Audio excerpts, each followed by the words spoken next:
అధికారంలోకి మేము రాబోతున్నాం అనే నమ్మకం బీఆర్ఎస్ నాయకుల్లో బలంగా వస్తుంది. ఎందుకంటే కాంగ్రెస్ పార్టీ 2 గ్యారెంటీలు ఇంప్లిమెంట్ చేయలేదు కాబట్టి ప్రజల్లో వ్యతిరేకత ఉంది. ఆ వ్యతిరేకత బై డిఫాల్ట్ బీఆర్ఎస్కి ఉపయోగపడుతుంది. మేము అధికారంలోకి వచ్చేస్తున్నామని ఆ పార్టీ అనుకుంటుంది. వాళ్ళకి ఏం చెప్పదలుచుకున్నారా? వాళ్ళు ప్రతిసారి ఇదే అంటారు, పార్లమెంట్ అప్పుడు మొత్తం సీట్లు గెలుస్తామన్నారు. నేను గుండు సున్నా వస్తుందని చెప్పిన, పార్లమెంట్లో గుండు సున్నా వచ్చింది. అసెంబ్లీ అప్పుడు అధికారం కోల్పోయారు, పార్లమెంట్ అప్పుడు సీట్లన్నీ కోల్పోయారు, గుండు సున్నా వచ్చింది. తర్వాత జరిగిన ఎన్నికలలో డిపాజిట్లు పోయినాయి. సర్పంచ్ ఎన్నికలలో 66% నేను గెలిచిన, మున్సిపల్ ఎన్నికల్లో 90% నేను గెలిచిన. 2 ఉప ఎన్నికలు జరిగితే కంటోన్మెంట్ కానీ జూబ్లీ హిల్స్ కానీ అన్నీ గెలుస్తున్నామన్నారు. తెలిసిన వాళ్ళకి ఫోన్లు చేసి బెట్లు కూడా కట్టించారు. వీళ్ళని నమ్ముకొని జూబ్లీ హిల్స్లో చాలామంది మిత్రులు మునిగిపోయినరు. 400-500 కోట్లు జూబ్లీ హిల్స్ ఉప ఎన్నికలప్పుడు బెట్ కట్టించండు కేటీఆర్ గారు. సో వాళ్ళందరూ నమ్మినందుకు వాళ్ళు మునిగిపోయినరు.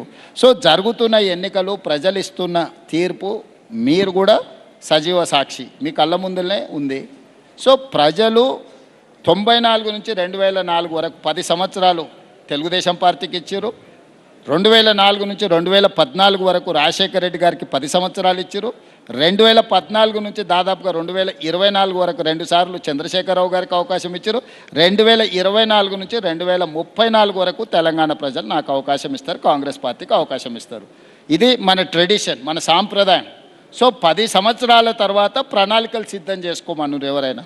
లేదు కోరుకుంటామంటే తప్పు లేదు, మనం తపస్సు చేయంగానే మొదలు పెట్టంగానే అనుకుంటాం దేవుడు ప్రత్యక్షం కావాలని. కొన్నిసార్లు యుగాలు పడుతుంది దేవుడు ప్రత్యక్షం కావడానికి. కొంతమంది కోరికలు ఉంటాయి, తీరని కోరికలుగా మిగులుతాయి.